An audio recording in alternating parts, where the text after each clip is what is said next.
desse vídeo é a vergonha da Igreja Evangélica Brasileira. Fiquei sabendo esses dias de um acontecido que para mim não é único, acho que é generalizado. Houve uma reunião do prefeito de uma cidade do interior de São Paulo com os pastores da cidade para discutir sobre como terminar o isolamento, a quarentena. E foi uma vergonha a reunião, porque foi uma manifestação de muita carnalidade, de muita sem vergonhice dos evangélicos, dos pastores, dos líderes evangélicos. E alguém que estava na reunião disse que o secretário, a recepcionista, o pessoal que estava trabalhando, que não são convertidos, não são evangélicos, provavelmente não iam querer nunca colocar o pé dentro de uma igreja evangélica depois de uma reunião daquela. As pessoas que eram a favor de continuar o isolamento, as pessoas que eram contra, e acusação mútua, e desrespeito à autoridade, uma vergonha, uma coisa terrível. E isso me chamou muita atenção, fiquei muito triste, porque não é o caso de um lugar só, de uma maneira só. A gente sabe que essa é a condição de grande parte da igreja evangélica no Brasil, e não só da igreja, mas principalmente dos seus líderes. E aí eu queria falar um pouquinho sobre isso, porque não é caso de outros, de alguém. Eu faço parte dessa igreja evangélica brasileira e nós precisamos saber como lidar com essa realidade. Que Deus nos ajude. Eu gostaria que Deus tocasse no seu coração para não apontar o dedo para ninguém, mas sentir convicção, arrependimento diante de Deus por essa coisa, esse testemunho, esse mau testemunho da igreja evangélica no Brasil. Tem uns versículos aqui em Daniel 9, quando Daniel fala para Deus, ele fala no versículo 7, a ti, ó Senhor, pertence a justiça, porém a nós a confusão de rosto, como hoje se vê aos homens de Judá, aos moradores de Jerusalém e a todo Israel, aos de perto, aos de longe.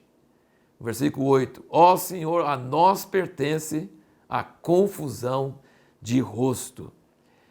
E Esdras 9 também fala a mesma coisa, quando ele ficou sabendo do pecado daqueles que voltaram do cativeiro. Ele disse no versículo 6, Esdras 9, versículo 6, ele diz, ó meu Deus, estou confuso e envergonhado para levantar o meu rosto a ti, meu Deus, porque as nossas iniquidades se multiplicaram sobre a nossa cabeça e a nossa culpa tem crescido até o céu. E no versículo 7 ele diz, desde os dias de nossos pais até o dia de hoje temos estado em grande culpa, por causa das nossas iniquidades fomos entregues, nós, os nossos reis, os nossos sacerdotes, na mão dos reis das terras, a espada, o cativeiro, a rapina e a confusão de rosto, como hoje se vê. Confusão de rosto, biblicamente, é essa vergonha. A gente fica envergonhado de ver o papel que aparece em nossas reuniões, às vezes com políticos, às vezes em concílios de igreja, às vezes reuniões de presbitério. Coisa vergonhosa, não mostrando Jesus. Quando o mundo olha para a igreja, infelizmente, a igreja evangélica brasileira, muitas vezes ele não vê Jesus. Ele vê egoísmo, ambição, religiosidade, hipocrisia, justiça própria, divisão. É uma coisa lamentável. E o nome de Deus é envergonhado por causa de nós. E o mundo não crê por causa de nós. Romanos 2, 24, Paulo está falando com os judeus, mas era o povo que levava o nome de Deus, e hoje é a gente que leva o nome de Deus, porque nós somos o povo da Bíblia. Em Romanos 2, 24 diz, assim, pois por vossa causa o nome de Deus é blasfemado entre os gentios. Que coisa triste. Ezequiel, capítulo 36, Deus fala sobre a vergonha do nome dele. Ezequiel 36, versículo 20. Chegando as nações para onde foram, profanaram o meu santo nome, pois se dizia deles, são estes o povo do Senhor e tiveram de sair de sua terra. Mas eu os poupei por amor do meu santo nome, que a casa de Israel profanou entre as nações para onde foi. E depois, no versículo 22, ele diz, mas em atenção ao meu santo nome, que tendes profanado entre as nações para onde fostes, E eu santificarei o meu grande nome, que foi profanado entre as nações, o qual profanaste no meio delas. E as nações saberão que eu sou o Senhor, diz o Senhor Deus, quando eu for santificado aos seus olhos. Então, Deus sabe que o nome dele é carregado por nós, povo de Deus, que valoriza a Bíblia, que usa o nome de Deus, e o mundo que não valoriza a Bíblia e não usa esse nome, olha para nós, e quando eles veem nós manifestando essas atitudes tão carnais, tão semelhantes ao mundo, o nome de Deus é profanado. E Jesus disse na oração do Pai Nosso: santificado seja o teu nome. Que coisa tremenda que nós precisamos pedir a Deus misericórdia. Segundo Samuel 12:14, o profeta Natan fala com Davi, por causa do pecado dele, que não poderia curar o neném dele, o filho dele, que era filho do adultério, porque poderia dar ocasião para os inimigos de Deus blasfemarem. Deus zela pelo nome dele e ele não quer dar ocasião para que os inimigos de Deus blasfemem. E uma outra coisa dentro desse mesmo tema aí, que eu estou nesse primeiro ponto, eu vou tratar de 3 pontos aqui nessa palestra. O primeiro ponto é esse escândalo diante do mundo da nossa igreja evangélica em todas as suas múltiplas divisões e formas, mas esse tipo de escândalo se divulga por todos os lados. O propósito de Deus para com a igreja, o propósito que Ele quer com a igreja, não é isso que está acontecendo. No capítulo 13 de João, no versículo 35, Jesus diz o seguinte: nisto conhecerão todos que sois meus discípulos, se tiverdes amor uns aos outros. Ou seja, como vai saber que nós somos discípulos de Jesus? Pelo amor que nós temos uns pelos outros. Não é o que está acontecendo aí, nesse testemunho, nesse mau testemunho da igreja, quando brigamos uns com os outros, quando queremos ser os certos, quando desrespeitamos, quando falamos mal, isso não está revelando que nós somos discípulos de Jesus. E no capítulo 17, Jesus, na sua oração ao Pai, ele diz, no versículo 21, para que todos sejam um, assim como tu, ó Pai, és em mim e eu em ti, que também eles sejam um em nós, para que o mundo creia que tu me enviaste. Como que o mundo vai crer que Deus enviou Jesus? Se nós formos um. Se nós não formos um, o mundo não vai crer que Jesus foi enviado pelo Pai. Ou seja, o testemunho de que Jesus é Filho de Deus e que ele foi enviado pelo Pai ao mundo, isso é o Evangelho, não vai ser crido pelo mundo se nós não formos um. Jesus orou para que nós fôssemos um, assim como ele é um com o Pai, para que o mundo creia que tu me enviaste. E no versículo 23 ele diz: eu neles e tu em mim, para que eles sejam perfeitos em unidade, a fim de que o mundo conheça que tu me enviaste e que os amaste a eles, assim como me amaste a mim. E finalizando esse primeiro ponto desse escândalo e do propósito de Deus ser frustrado porque não estamos transmitindo esse propósito que Deus tem, em 1 Pedro, capítulo 3, versículo 14, ele diz: mas também se padecerdes por amor da justiça, bem-aventurados sereis, e não temais as suas ameaças, nem vos turbeis. Antes, santificai em vossos corações a Cristo como Senhor, e estáis sempre preparados para responder com mansidão e temor a todo aquele que vos pedir a razão da esperança que há em vós, tendo uma boa consciência, para que naquilo em que falam mal de vós, fiquem confundidos os que vituperam o vosso bom procedimento em Cristo. Nós devemos, como povo de Deus, como povo que leva o nome de Deus, como povo evangélico que crê no Evangelho, que prega o Evangelho nas igrejas, que anuncia o Evangelho, que leva o nome de Deus, que é a porta para as pessoas ouvirem o Evangelho, nós devemos agir de tal forma em nosso comportamento que as pessoas fiquem envergonhadas quando falam mal de nós e mentiras sobre nós, porque nós não somos aquilo que eles estão falando. Infelizmente, não é isso que está acontecendo. Então nós chegamos ao segundo ponto. de nossa palestra. Primeiro ponto é o escândalo diante do mundo da igreja, com suas divisões, seu egoísmo, sua ambição, sua religiosidade, sua justiça própria, sua rivalidade, inveja, desrespeito. O segundo ponto, a culpa não é dos outros. Não estou falando de igreja tal, de denominação tal, estou falando de nós, a igreja evangélica no Brasil. Não tem solução se nós ficarmos igual aquela pessoa que está dentro da canoa e fala assim, está furado do seu lado. Você está na mesma canoa, vai afundar todo mundo junto. E aí, mais uma vez, nós voltamos para Daniel 9. Ele não disse, esse povo que eu estou no meio deles é pecador, o Senhor não pode olhar para o pecado deles. Ele fala assim, a nós pertence a confusão de rosto. Ele usa nós, a oração inteira. A oração inteira. Primeiro, no versículo 6, ele fala, não demos ouvidos aos teus servos, os profetas, que em teu nome falaram aos nossos reis, nossos príncipes, nossos pais, como também a todo o povo da terra. A ti, Senhor, pertence a justiça, porém a nós a confusão de rosto. E o versículo 14, por isso o Senhor vigiou sobre o mal e o trouxe sobre nós, pois justo é o Senhor nosso Deus em todas as obras que faz, e nós não temos obedecido à sua voz. E em Esdras 9, a mesma coisa. Esdras não tinha casado com mulher estrangeira.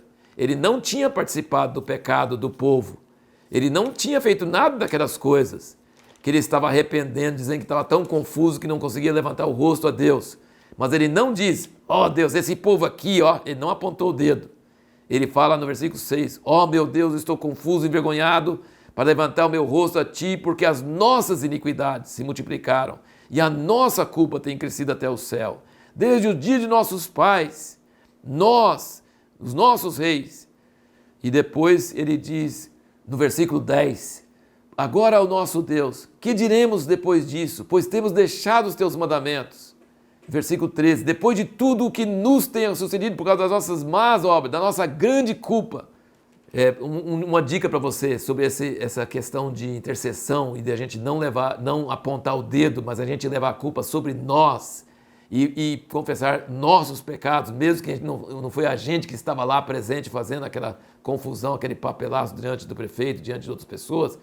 Mas quantas vezes acontece?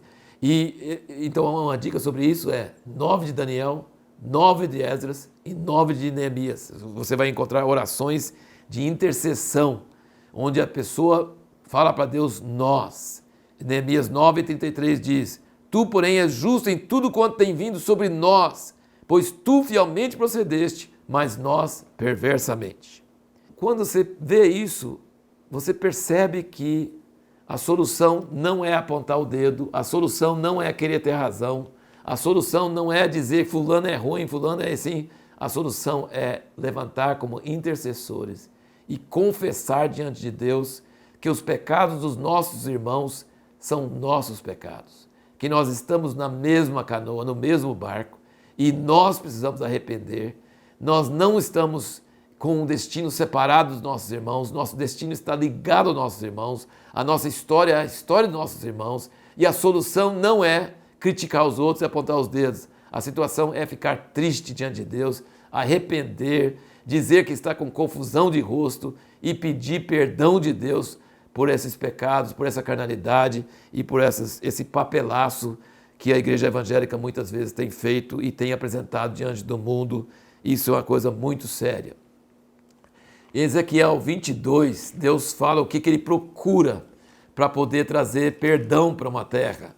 Ele não procura muita gente, ele não precisa de muita gente, ele precisa de pouca gente. Lembra do caso de Abraão intercedendo por Sodoma e Gomorra? Ele falou, Deus, se tiver pelo menos 10 lá, o Senhor salva a cidade? Deus falou assim, salvo. Então Abraão intercedeu e Deus não achou nem 10, mas tirou Ló de lá por causa da intercessão de Abraão. Abraão se colocou diante de Deus, entre Deus e o objeto da sua ira, que era Sodoma, que nem era povo de Deus. E ele intercedeu por eles. E Moisés intercedeu pelo povo de Deus, disse a Deus, risca meu nome do livro da vida. mas salva teu povo. Ele se colocou entre Deus e o objeto da sua ira. Falou assim, antes de eu castigar o povo, me castiga primeiro. E nós vemos a atitude de Paulo. Em Romanos 9, ele diz, eu desejaria ser anátema, separado de Cristo. Sabe o que significa isso? Ir para o inferno por causa do meu povo, por amor do meu povo. Então não é a atitude que vai curar essa situação da igreja evangélica brasileira, não é a gente criticar, não é a gente falar mal, não é a gente apontar o dedo, mas é entendermos que o nome de Deus tem sido blasfemado por nossa culpa. Nós fazemos parte desse quadro horrível e nós precisamos chegar diante de Deus com confusão de rosto, envergonhado e dizer, Deus, perdoa, Deus, tenha misericórdia, Deus, santifica o teu nome, tu prometeste começar juízo na tua casa, tem misericórdia de nós, julga-nos, ó Deus, purifica-nos, tira essas atitudes terríveis de nós, para que o povo do mundo, ao nos ver, possam ver a tua imagem, possam ficar envergonhados quando nos falam mal de nós, quando mentem sobre nós, quando dão um falso testemunho, que eles não sejam escandalizados por atitudes que são iguaizinho ao mundo, igualzinhos os políticos, quando dá aquela confusão no Congresso e brigam com o outro, e xingam um ao outro, e chamam em nome feio um ao outro. Como pode acontecer isso entre pastores, entre líderes? Desrespeito, inveja, egoísmo, cada um procurando o seu, falando mal, maledicência. A Bíblia não fala sobre fumante no inferno, até porque não tinha ninguém fumando naquela época, mas fala de maldizente que estava no inferno, maldizente, falando mal dos outros. A língua é acendida pelo inferno, Tiago diz. Nós precisamos de ter temor de Deus com nossas línguas, com nossas atitudes. Hoje não é só a língua, são os dedos nas redes sociais, criticando aqueles que são diferentes do que nós, colocando apelido, xingando, falando mal. Que vergonha, que vergonha. E olha aqui então Ezequiel 22, no versículo 30, ele diz, Deus falando, e busquei dentre eles um homem que levantasse o muro e se pusesse na brecha perante mim por essa terra, para que eu não a destruísse, porém a ninguém achei. Por isso eu derramei sobre eles a minha indignação. Ele falou, eu procurei um homem, um homem. Eu lembro muito de um caso que eu vi numa história, um livro de crianças sobre a história do mundo. Tem aqueles diques na Holanda, porque a maior parte da Holanda é terra baixa, chama terras baixas, estão mais baixas que o oceano. E tem uns diques que não deixam que a água do oceano invada a terra da Holanda. E se tiver um furinho do tamanho de um dedo, em poucas horas, aquele furinho se tornará uma torrente e a nação seria destruída. E eles falam de uma criança que estava passando a noite e viu um furinho. Ele não tinha celular, naquela época não tinha celular, não tinha jeito de comunicar. E ele enfiou o dedo e segurou aquilo lá. E acho que no outro dia, não sei como é que foi que acharam o menino, ele salvou a nação porque ele se colocou na brecha. Ele tampou aquela água, porque a água é poderosa. Se ele achar uma brechinha, ela derruba um muro alto. A água é poderosa, não pode achar uma brecha. E ele enfiou o dedo dele para não deixar vazar aquela água e aumentar. Deus está procurando um intercessor que vai se colocar na brecha pela nação. Assim como Abraão foi a favor de Sodoma e Gomorra, assim como Moisés foi a favor do povo de Israel. E assim como Paulo queria ser em favor do seu povo também. Então isso que Deus está procurando, pedindo de nós. E o terceiro e último ponto que nós queremos tratar nesse vídeo é sobre o batismo no fogo. Batismo no fogo. Arrependimento, como Daniel teve, Esdras teve, Neemias teve, é maravilhoso. Mas fala muito sobre a função da água, né? Da água, lavagem. No ministério de João Batista, ele falou assim, eu vim batizar em água, mas vem um depois de mim que vai batizar no Espírito Santo e em fogo. Ele falou assim, eu não sou digno nem de desatar aquelas alparcas sujas dele, de poeira. Eu não sou digno. Vocês acham que eu sou grande? Vocês acham que eu sou importante? Eu não sou nada diante desse que vem depois de mim. Nós precisamos da água do arrependimento. Nós precisamos do batismo na água de arrependimento. Mas depois da água do arrependimento, vem aquele que batiza no Espírito Santo e no fogo. Esses dias nós temos meditado muito sobre isso, que Jesus, depois ainda, João Batista ainda diz, ele vem com a pá na mão e vai separar a palha do trigo. O que é uma palha? O que é uma pá para separar a palha do trigo? Lá em Goiás, nós colhíamos arroz, plantávamos arroz, a gente batia o arroz em cima de uma banca e separava os grãos de arroz da palha e jogava a palha fora. Mas no meio dos grãos de arroz, que tinha casca, né, tinha muitos pedacinhos de palha. Não era inevitável, tinha muita palha. E aí tirava tudo fora da banca, tirava toda a palha grande, comprida, e pegava a pá e jogava aqueles grãos de arroz para cima. E o vento vinha e levava os pedacinhos de palha embora e caía o grãozinho puro em cima do pano, em cima da lona que estava no chão. Então, quando diz que Jesus vem com a pá na mão, significa que ele vai fazer isso, que ele vai pegar as pessoas e vai jogar para cima. O que é de Deus fica, o que não é de Deus voa, o vento sopra, a palha vai embora e o grão desce, porque o grão é pesado, o grão tem conteúdo, a palha não, o vento espalha a palha. E então, sim, nós precisamos entender que a igreja no mundo e a igreja no Brasil vai passar pelo fogo. O fogo vem. Quando foram batizados no Espírito no dia de Pentecostes, tinha chama de fogo sobre cada um deles, dos 120. Eles não só falaram em línguas, tinha chama de fogo. Avivamento é maravilhoso quando sentimos a presença de Deus, quando tem curas, quando se fala em línguas e profecia. Mas tem algo muito mais forte do que só batismo no Espírito para falar em línguas e profecia e curas. Tem o batismo no fogo. É sentir os olhos de fogo. Fala no Apocalipse 3 vezes que Jesus é aquele que tem olhos de fogo. Se Jesus olhar para nós com aqueles olhos de fogo, é pior que um raio-x. Ele vê tudo que tem em nós. Ele vê muita coisa que os homens não veem, que as pessoas não veem, que nós mesmos não vemos. E esses olhos de fogo queimam. Esses olhos de fogo vão nos levar a desespero, a gritar a Deus, como Isaías falou quando ele viu a glória de Deus. Ai de mim, que eu sou um homem de lábios impuros e vivo no meio de um povo de impuros lábios. E aí veio o querubim, o serafim, com tenaz. O serafim que estava com medo de ser queimado. O serafim não aguentava o fogo. Ele veio com a tenaz e botou essa brasa onde? Nos lábios. É o lugar mais sensível do corpo humano. Coisa que serafim não aguentava, o lábio de Isaías teve que aguentar para queimar os lábios impuros. Como começa o livro do Apocalipse? Uma visão de Jesus. Onde Jesus está? Andando no meio de 7 candeeiros de ouro. Quem que são os 7 candeeiros? As 7 igrejas. Ele está andando no meio das igrejas, com seus olhos de fogo.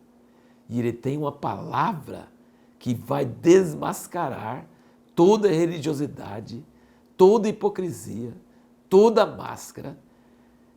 É isso que Deus quer trazer para nós nesses dias. Profundo arrependimento e profundo pavor da ira de Deus contra o pecado em nossos corações e dentro da igreja.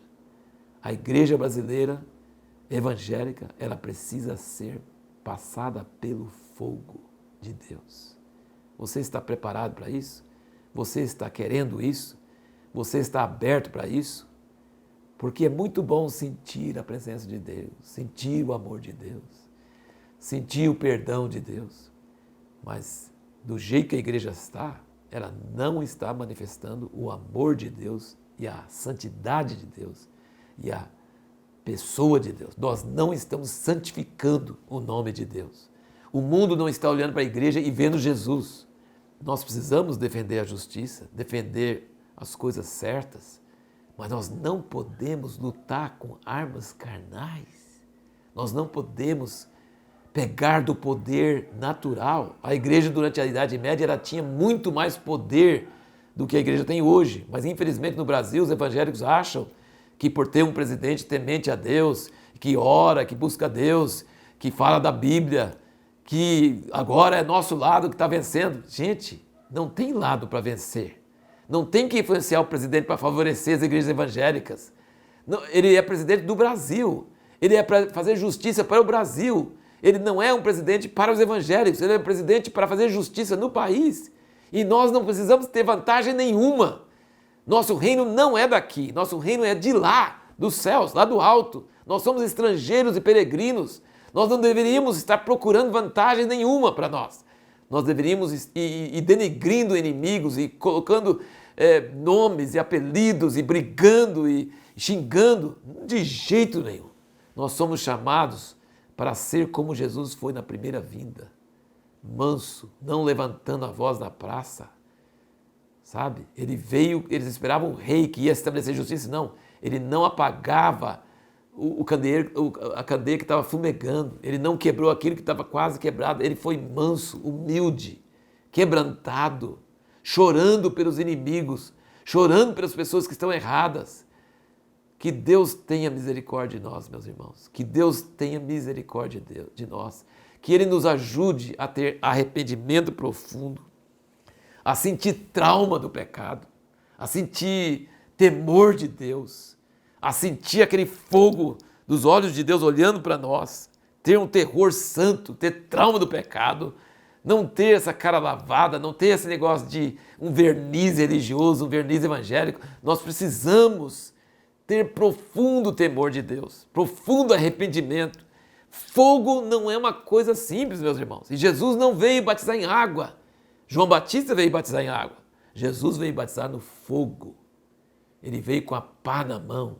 Ele veio para separar a palha do trigo. Então eu creio com todo o meu coração que Deus quer usar o Brasil no mundo, que Deus quer levantar a igreja brasileira para ser forte, para ser sacrificial, para mandar mensageiro, mandar missionário para toda parte do mundo. Eu creio mesmo de todo o coração nisso. Eu creio que a igreja brasileira pode ser levantada para ter uma palavra profética para os políticos, para os governantes, para os corruptos, mas não desse jeito que está aqui, não. Não desse jeito, não. Tem que tratar primeiro com a maldade, com a carnalidade, com a ambição, com o uso de armas carnais. Não é contra carne e sangue que temos que lutar, é contra principados e potestades.